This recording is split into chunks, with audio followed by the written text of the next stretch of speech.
How you doing, family? We're gonna start it off. I am love. To all Muslims out there, you feel me, my fellow spiritual people, happy Ramadan. I respect you guys' faith and your consistency in prayer and worship. I know this time can seem a bit overwhelming for many of us.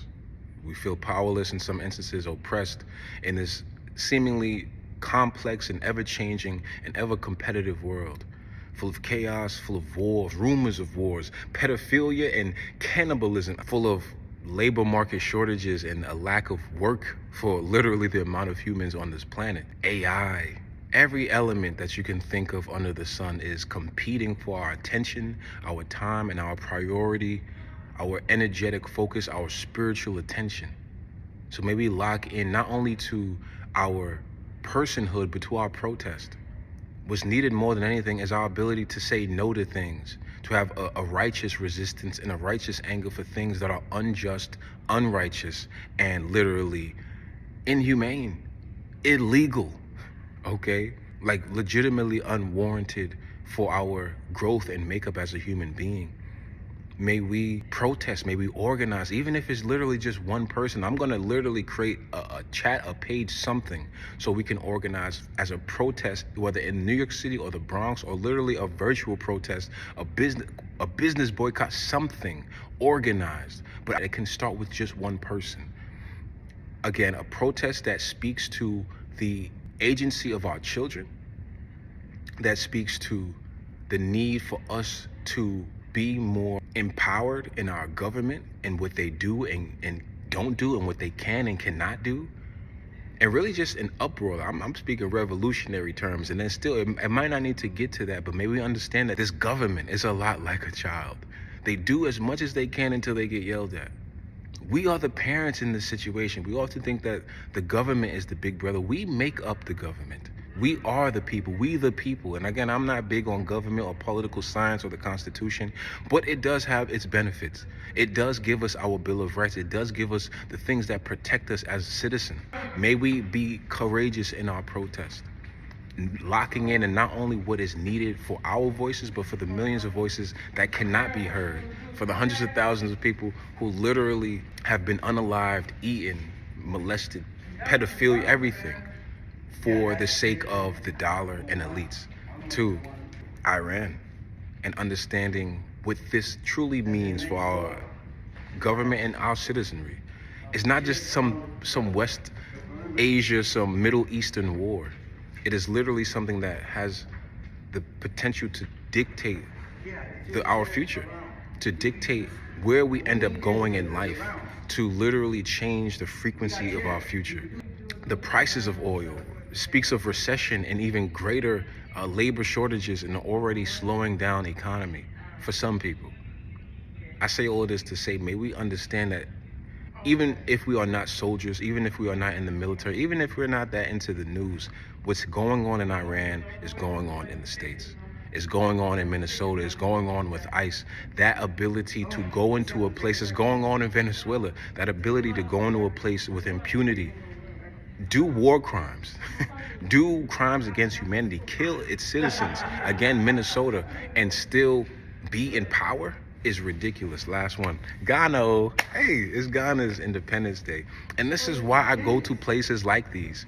I'm not saying that Africa is perfect, that Ghana is perfect, that melanated people are perfect. We have our flaws. All I'm saying though is, and just get this, from Iran to Venezuela to the US to ICE to Israel to Russia, Ukraine, whatever you look at, that don't have nothing to do with us.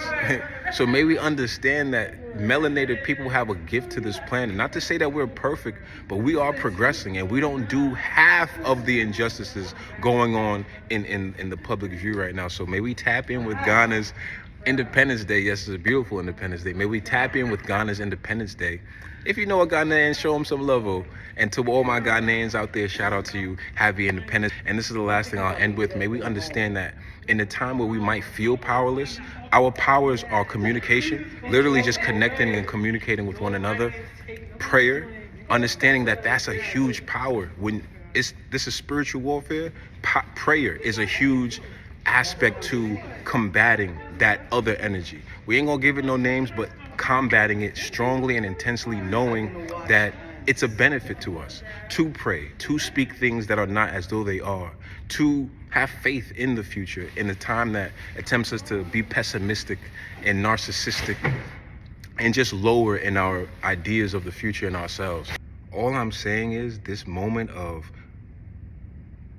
great change and chaos and overwhelming complexity needs your participation. It needs you. I'm just gonna be honest. It needs you. It needs you. It needs only you, because there's only you. There's only one of you.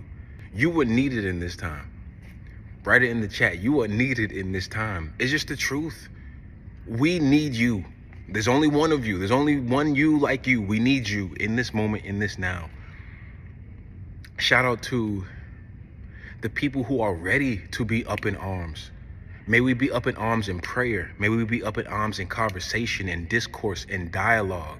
Sometimes just speaking about it gives it the necessary space for it to be solved. For someone down the hall to hear that, hey, I have the solution for that, but we can't address something that we don't acknowledge, that we don't speak about, or that we don't know exists. It exists. What are you going to do about it?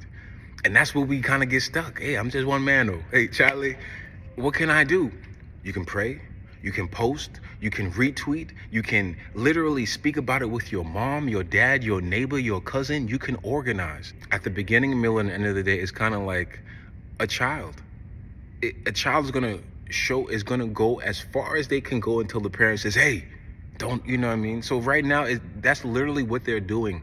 Showing us all of this: aliens, pedophilia, cannibalism, war, rumors of war, corruption, stealing from our tax dollars.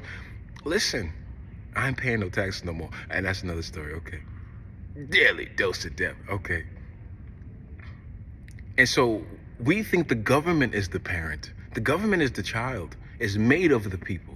And so may we remember that we the people have the power. The power to organize, to protest, whether it be peacefully or not so peacefully. I'm just saying, because it's going to take a shifting, a shaking, a flipping of the table for things to change. That's the only way they do.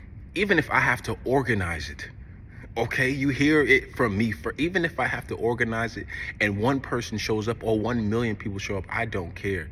A march, a protest, something for children, but also something for humanity. In terms of a march, a revolution.